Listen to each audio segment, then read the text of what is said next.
আখেরাতমুখী হন, কবরের জন্য নিজেকে তৈরি করুন। তো এই জন্য নিবেদন হল, আমাদেরকে একটা গতি ঠিক করে নিতে হবে। নিজেকে স্বাধীন মনে করা যাবে না। আমাদের পেছনে বিশাল শক্তির অধিকারী এক সত্তা আছেন, যিনি আমাদের প্রতিটি কাজ ও গতিবিধি পর্যবেক্ষণ করেছেন। তাই আমাদেরকে এমন সব কাজ করতে হবে, যার ফলে আল্লাহ পাক সন্তুষ্ট হন। আমরা ভুল পথে হাঁটতে শুরু করেছি, কাজেই আমাদেরকে থেমে যেতে হবে। মানুষ চলতে চলতে যদি পথ হারিয়ে ফেলে, তাহলে থেমে যায় আর কাউকে জিজ্ঞেস করে, সাইদ কলোনি কোন পথে যাব? সাইদ কলোনির রাস্তা কোনটা?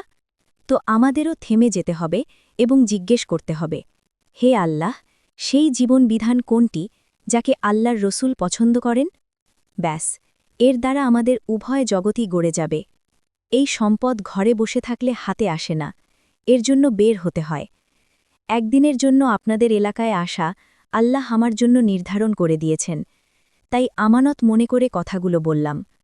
আমার ভাইয়েরা, চোখের অপর থেকে গাফলতির আবরণটি সরিয়ে ফেলুন এবং নিজেকে প্রস্তুত করুন। এই চোখ দুটো যখন বন্ধ হয়ে যাবে এবং আমরা সম্পূর্ণ আল্লাহর দয়া ও অনুগ্রহের হাতে চলে যাব, তখন আমাদের কিছুই করার থাকবে না। পুরুষেরা নিজেদের প্রস্তুত করুন, মহিলারাও নিজেদের প্রস্তুত করুন, আপন সন্তানদেরও এর জন্য প্রস্তুত করুন। মহিলাদের প্রতি আমাদের আবেদন, আপন আপন ঘরগুলোকে মসজিদে পরিণত করুন। পরিবারের একজন সদস্যও যেন বেনামাজি না থাকে, পরিবারের মেয়েরা যেন বেপর্দায় না চলে, ছেলেরা যেন পর্দাশীল হয়। কোরআন তেলাওয়াত দ্বারা ঘরকে মুখরিত করে তুলুন।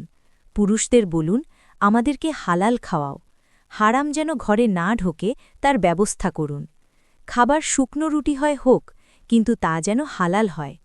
পুরুষদেরকে জানিয়ে দিন, আমরা মিথ্যার উপার্জন চাই না, আমরা সুদের অর্থ চাই না, আমরা ঘুষ দুর্নীতির কামাই চাই না, আমরা অবৈধ ব্যবসার পয়সা চাই না। আমরা ঝুপড়ি ঘরে বাস করব, তবু সেই সম্পদ চাই না যা কাল হাসরে আমাদেরকে আমাদের প্রভুর দৃষ্টি থেকে ফেলে দেবে। দিন শিক্ষা করে আপনারা ইসলামের পবিত্র জীবনযাপন করতে শুরু করুন। অন্যরাও আপনাদের দ্বারা প্রভাবিত হয়ে দিনের উপর উঠে চলতে শুরু করবে। আল্লাহ আমাদের তৌফিক দান করুন। কবরের কঠিন আযাব থেকে আমাদেরকে রক্ষা করুন। আমিন।